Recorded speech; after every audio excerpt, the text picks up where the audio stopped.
ফরিদপুরের সদরপুর উপজেলার আড়িয়াল খাঁ ও পদ্মা নদীতে ভয়াবহ ভাঙন কবলিত দুটি ইউনিয়নের এলাকা পরিদর্শন করেছেন সরকারের উচ্চ পর্যায়ের প্রতিনিধি দল। সকালে প্রথমে সদরপুর উপজেলার চর মানাইর এলাকায় ভাঙন কবলিত এলাকা পরিদর্শন করেন ঢাকা বিভাগীয় কমিশনার শরফুদ্দিন আহমেদ চৌধুরী সহ প্রতিনিধি দল।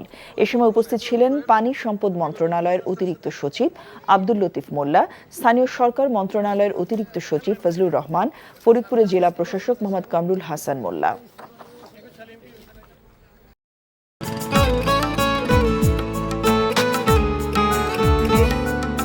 আপনার নামটা?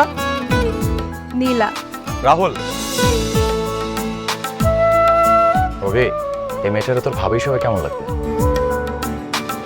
আপনাকে না বলছে আমাকে ফলো না করতে, ফলো কেন করতেছিলেন? আপনাকে দেখতে ইচ্ছে করে আমার, আপনার সাথে কথা বলতে ইচ্ছে করে, আমি কি করবো ঠিক বুঝতে পারছি না।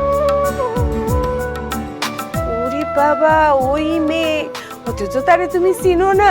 হ্যাঁ, কি মায়ায় তাকাও তুমি, একটু দেখে চোখের খেয়াল, তোমায় দেখার তৃষ্ণা ভীষণ। ভালোবাসায় বুঝি দেনা পাওনা থাকে? অবশ্যই থাকি, ভালোবাসা সবকিছু থাকে।